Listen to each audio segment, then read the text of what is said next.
Hello everyone, welcome back to my channel and welcome back to my mini blog. তো কেমন আছো তোমরা সবাই? আশা করছি তোমরা সবাই অনেক ভালো আছো আর আমি অনেক ভালো আছি।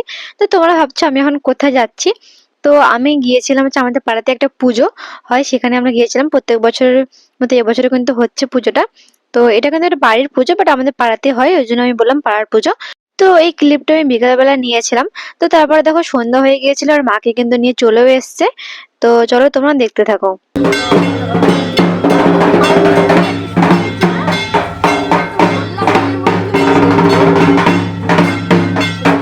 তো তারপরে কিন্তু আমরা মণ্ডপে চলে এসেছিলাম আর এসে দেখলাম এখানে মায়ের আরতি হয়ে গেছে, মানে মায়ের বরণ হয়ে গেছে। আর আমরা আসতে একটু লেট করে দিয়েছিলাম, তাই মায়ের বরণ দেখতে পারিনি। তো ওই জন্য আমি আর মায়ের বরণ দেখতে পারিনি। তো যাই হোক, আমি এখানে এসে ভিডিও ক্লিপটা নিয়েছিলাম। তো এখানে এখন যেহেতু গান হচ্ছিল, ওই জন্য আমি ভিডিও মানে অরিজিনাল সাউন্ডটা দিতে পারছি না। তো দেখতে পাচ্ছি এখানে কিন্তু সবাই প্রণাম টনাম করে নিচ্ছে। তো আমি এখানে মাকে প্রণাম করে নিলাম। আর তোমার ভাবছো যে তিনটে ঠাকুর কেন? তো একটা যেহেতু যে ঠাকুরটা বড় ঠাকুর দেখতে পাচ্ছ, সেটা কিন্তু হচ্ছে ওদের মানে মন্দিরেরই ঠাকুর, বাড়ির ঠাকুর। আর পাশে দুটো ঠাকুর আছে, সেই দুটো কিন্তু মানসিক ছিল, ওই জন্য দিয়েছে। আর দেখো ঠাকুরকে এখন হচ্ছে মাকে এখন হচ্ছে উপরে নিয়ে যাওয়া হচ্ছে মায়ের থানে। তো সেখানে এখন রাখা হবে। তো তারপরে কিন্তু পুজো শুরু হবে। আর এই পুজোটা কিন্তু গোটা রাত হয়, মানে ধরো ভোর 3টে থেকে 4টা অব্দি পুজোটা হয়, ততক্ষণ ধরে। তো ধরো 11টা থেকে পুজো শুরু হবে, 11টা কি 10টা থেকে। তো দেখতে পাচ্ছ মাকে কিন্তু এখন মায়ের থানে নিয়ে যাওয়া হচ্ছে। তো চলো তোমরা দেখতে থাকো।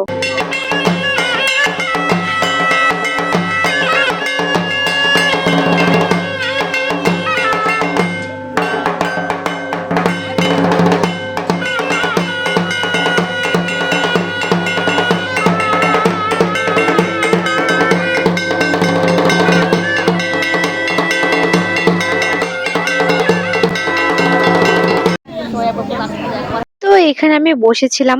তো সবাই বসেছিল, তো আমি ওখানে বসেছিলাম। আর আমাকে দেখতে একদম ফকিন্নিগুলোর মতো লাগছে। দেখো আমাকে সবাই অ্যাভয়েড করো। তো তারপরে দেখো এখানে কিন্তু হচ্ছে আমি সব গুলোটা দেখিয়ে দিলাম যে সবাই এখানে বসে আছে। তো যেহেতু এখন পুজো হবে না, পুজো হতে দেরি আছে, বাট এখানে সবাই বসে আছে। আর দেখতে পাচ্ছি এখানে কিন্তু রান্না হচ্ছে, মানে ভোগের জন্য বা খাওয়া দাওয়ার জন্য এখানে রান্না হচ্ছে। তো এখানে কিন্তু সবাই বসেছিল, সবাই কিন্তু পুজো দেখবে। পুজো 10টা থেকে শুরু হবে, জানি না কত কি থাকবে। আমি তো বাড়িতে চলে গিয়েছিলাম, আমি কিন্তু থাকিনি। আর এখানে দেখো মাকে সাজানো হচ্ছে। মাকে দেখো ফুলের মালা পরিয়ে দিয়েছে আর ভালো করে মাকে এখন সাজিয়ে দিচ্ছে। তো দেখতে পাচ্ছ মাকে দেখতে কিন্তু খুব সুন্দর লাগছিল।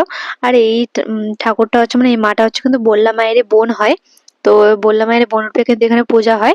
আরো অনেক জায়গায় হয়। বল্লা মায়ের নাকি 7টা বোন। আর বল্লা মা কিন্তু বড় বোন। তো আর এরা কিন্তু হচ্ছে ছোট ছোট বোন। তো যাই হোক, এখানে দেখো মাকে এখন সোয়েটার পরে মানে চাদর দিয়ে ঢাকিয়ে দেওয়া হচ্ছে, কারণ ঠান্ডা লাগবে ওই জন্য। তো যেহেতু এটা হচ্ছে ওরা প্রত্যেকবার এরকম করে, একটা নিয়ম। তো এখানে দেখো মাকে ভালো করে সাজিয়ে দিচ্ছে।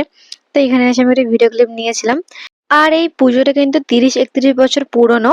আমার কাকারা যখন ছোট ছিল, তখন থেকে এই পুজোটা শুরু করেছিল। তো তারপর থেকে এই পুজোটা আস্তে আস্তে বড় হয়ে গেছে। আর মায়ের মন্দিরটা কিন্তু আগে মাটির ছিল, তারপরে কিন্তু পাকা করা হয়েছে। আর তারপরে দেখো আমি বাড়িতে গেছিলাম, বাড়ির থেকে আসার সময় এই ক্লিপটা নিয়েছিলাম। তো দেখে কত সুন্দর করে মন্দিরটা কিন্তু সাজিয়েছে। আর এখানে কিন্তু পুজোর জোগাড় হচ্ছিল।